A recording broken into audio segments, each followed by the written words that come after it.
कहानी शुरू होती है हमारे घर में काम करने वाली सांवली सूरत की नौकरानी शीला से। कदकाठी से एकदम सुंदर भरे की मालकिन हमारे घर में काम करने वाली शीला। वो हमारे घर में बर्तन, झाड़ू, पोछा इत्यादि का काम करने आती है। उसे हमारे यहाँ काम करते हुए लगभग 2 से 4 साल हो चुके थे। अब तक मेरे मन में उसकी प्रति कोई भी लगाव नहीं था और न ही कभी मैंने उसको अपने परिवार से ज्यादा माना था।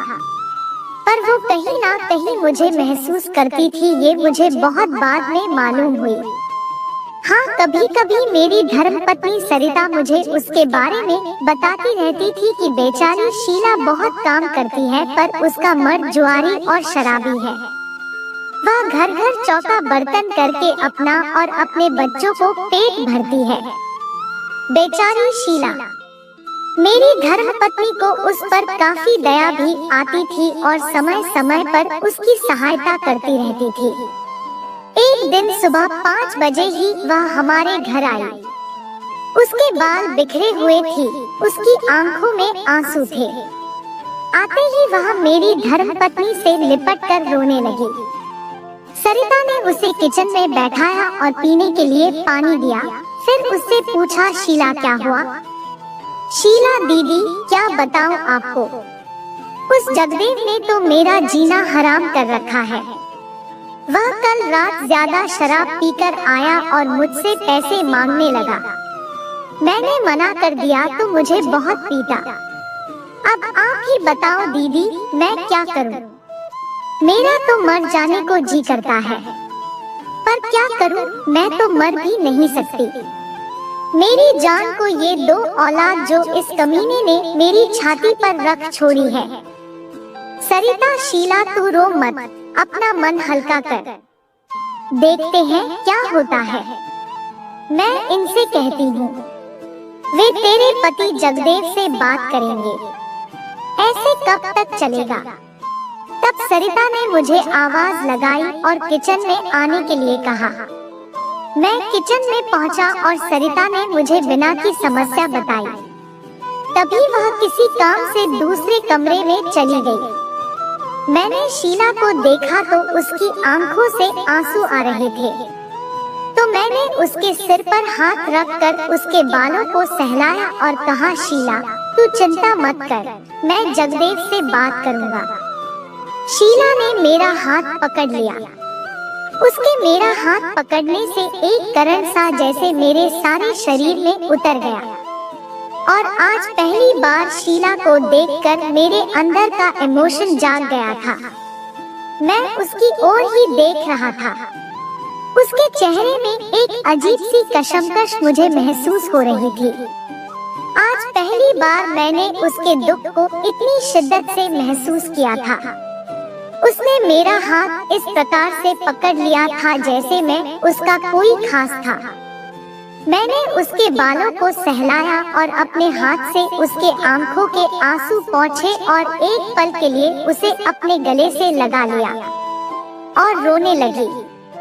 मैंने उससे कहा, शीला, शीला क्या हुआ? शीला शायद अपने होशो हवास में नहीं थी और मैं डर रहा था कि कहीं सरिता आ गई तो लेने के देने पड़ जाएंगे। मैंने अपने आप को बामुश्किल से उससे अलग किया और धीरे से उसके कान में कहा, शीला क्या कर रही हो? बरवाओगी मुझे क्या? शीला साहब, आपने तो न जाने कब से मेरे हलचल मचा रखी है। मैं, शीला ये क्या कह रही हो? हाँ साहब, अब आपको कैसे बताऊं? आप तो मेरी ओर देखते ही नहीं हो। मैंने कहा, पगली ऐसी कोई बात नहीं है, सब ठीक हो जाएगा, तुम अच्छी हो। शीला, क्या फायदा ऐसी सुंदरता का साहब, जब कोई इसे देखे ना। मैंने बात बदलते हुए उससे कहा, शीला सब ठीक हो जाएगा। पर केवल एक पल के लिए उसके बातों ने मुझे झकझोर दिया था। उस एक पल ने मेरे अंदर सनसनी सी मचा दी थी और शायद उसके मन में भी ऐसी ही हलचल हो रही थी। न जाने उस एक पल में कैसे उसका बात मुझे घायल कर गया था। जिस स्त्री को 2 से 4 साल से मैं रोज देखता आ रहा था, जिसे मैंने आज से पहले कभी नोटिस नहीं किया था, आज उसके बातों का दुख इतना कैसे लग रहा है। तभी सरिता किचन में आई, मुझसे बोली, अनुराग कुछ करो इसके पति का। हरामजादा एक तो कुछ कमाता नहीं और जा कमाता है, उसे शराब और जुए में उड़ा देता है और फिर इस बेचारी अबला नारी पर हाथ उठाता है। हाँ सरिता, अब बात करनी ही पड़ेगी। मैंने शीला की ओर देखते हुए कहा, शीला तू चिंता ना कर, मैं आज ही तुम्हारे घर आता हूँ और उस जगदेव से बात करता हूँ। तब मैंने शीला से पूछा, जगदेव घर कब आता है? शीला बोली, साहब उसका घर आने को कोई टाइम तो नहीं है, फिर भी 9 बजे तक आ जाता है। मैं कोई बात नहीं, मैं आज तुम्हारे घर आता हूँ। शीला के चेहरे पर अब सुकून के भाव थे। सरिता मुझसे बोली, अनुराग आप जरूर रात को इसके घर होकर आना। हाँ शीला तुम चिंता मत करो, आज मैं जरूर आऊँगा। वैसे तुम्हारे घर में और कौन कौन रहता है? साहब मेरे ससुर तो पिछले साल ही चल बसे थे। एक सासू माँ है, वो गांव में मेरे जेठ जी के साथ रहती है। यहाँ तो मैं और जगदेव और मेरी दोनों बेटियां ही रहती है।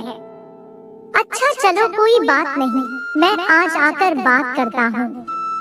पर मैं न जाने कैसे इस लड़की को भूला हुआ बैठा था। मैं नहा धोकर अपने ऑफिस निकल गया और सरिता से बोला, शाम को आज शीला के यहाँ होकर आऊँगा। दिन भर मेरा मन ऑफिस के कामों में नहीं लग रहा था। न जाने क्यों शीला का बातें और उसका चेहरा मेरी आंखों के सामने आ रहे थे। आज वह मुझे किसी अप्सरा से कम नजर नहीं आ रही थी और समय जैसे कटने का नाम नहीं ले रहा था। जैसे तैसे करके ऑफिस का समय समाप्त हुआ, मैंने अपनी गाड़ी उठाई और सीधे शीला के घर की ओर चल दिया। उसका घर थोड़ी दूर ही था, मजदूरों की बस्ती में। मैंने शीला के घर पहुंचकर घर का दरवाजा खटखटाया। थोड़ी देर में शीला ने घर का दरवाजा खोला। जो शीला सुबह एकदम मरी गिरी से लग रही थी, वही अब एक हुस्न की परी लग रही थी।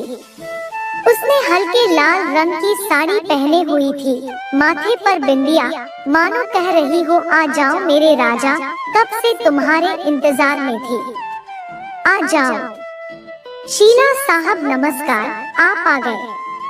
मुझे पता था कि आप जरूर आओगे। उसने मुझे अंदर बुलाया और पास पड़ी चारपाई पर बैठने का इशारा किया और मेरे लिए पानी लेकर आई। मैं पास में ही चारपाई पर बैठ गया। मेरी नजरें अभी तक शीला की ओर ही थी और उसने भी मेरी नजरों को ताड़ लिया था। वह मेरे सामने ही नीचे स्टूल पर बैठ गई और हम दोनों की ही नजरें एक दूसरे में खोई हुई थी। शायद इस एक दिन में मेरे और शीला के बीच का जो पर्दा था वो खत्म हो गया था। मैंने शीला से कहा, एक बात पूछूं, क्या वास्तव में तुम मुझे चाहती हो? शीला, हुजूर, औरत क्या करे जब अपना मर्द ही ऐसा खराब निकले तो उसे आप जैसा मर्द ही भाएगा। आप कितने सौम्य, सुशील और हंसमुख है। सरिता दीदी आपके बारे में सब कुछ